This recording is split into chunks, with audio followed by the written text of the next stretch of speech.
Notre page Histoire d'un lieu vous emmène ce soir dans le Doubs à la découverte d'une maison au-dessus du lac Saint-Point. De loin, on dirait une ferme comtoise. Il s'agit en réalité d'une maison de vacances à l'époque, on disait, de plaisance. Emmanuel Rivalin, Jean-Marie Balbrel et Philippe Drouot.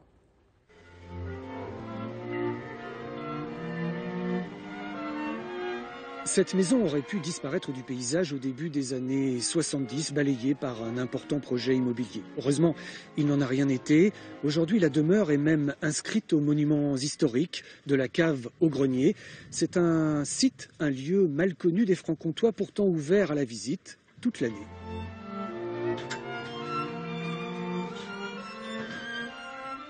C'est une maison conçue pour les vacances d'été, qui à l'époque durent 3 mois. On vit simplement au bon air et puis on va nager dans le lac, canoter, faire des pique-niques en montagne. Ce sont des vacances très simples. Nous sommes en 1913, juste avant la guerre. Un riche entrepreneur lyonnais tombe amoureux du lac et fait construire cette imposante demeure pour ses petits-enfants. Pour la décoration, il fait appel à un professeur des Beaux-Arts qui imprimera le style Art Nouveau dans les boiseries, les ferronneries ou le mobilier. Le fait de travailler dans le chêne a exigé d'épurer les formes et c'est pourquoi l'architecte a choisi ce style Art Nouveau, ce qu'on appelle Macintosh, à base de verticale et d'horizontale, que ce soit dans le décor ou dans le mobilier. Par exemple, les chaises sont très représentatives à cet égard. Odile Gindre et son mari sont les derniers héritiers. Ils tiennent absolument à ce que la maison reste un lieu vivant, surtout pas un musée. N'empêche, chaque objet ici appelle un souvenir, un fantôme, parfois célèbre. Et quelqu'un de bien connu, on peut dire dans le monde entier, l'abbé Pierre. Il est venu ici se reposer à l'invitation des Néron pendant 1 mois pour sa convalescence. Il a représenté la maison.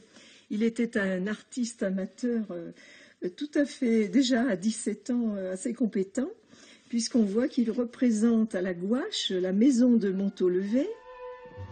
Cette maison au caractère bien trempé, qui la connaît finalement? C'est à peine si on la distingue dans le paysage.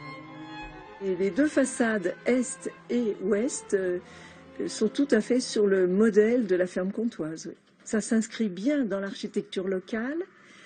On est là non pas pour être vu, mais pour contempler ce paysage.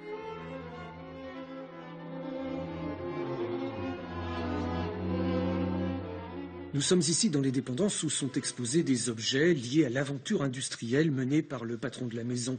Les vêtements en rasurel étaient les premiers vêtements de sport de l'époque, notamment pour les sports d'hiver. Ceux qui voudraient comprendre un peu mieux le destin de cette famille et de cette maison peuvent s'y loger. Un gîte est désormais intégré à la demeure.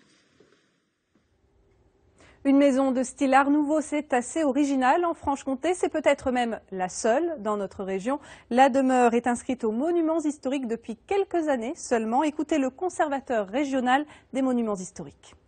C'est effectivement un projet hybride. À la fois, elle est faite au début du XXe siècle, donc elle prend tous les caractères stylistiques de cette époque-là. Mais elle, justement, son intérêt, c'est qu'elle prend en compte l'architecture traditionnelle rurale de Franche-Comté en mariant ces deux styles ou ces 2 inspirations. Donc c'est ça qui est. C'est pas un style Art Nouveau pur jus comme on peut le trouver parfois, mais c'est vraiment une application à la Franche-Comté de ce style-là.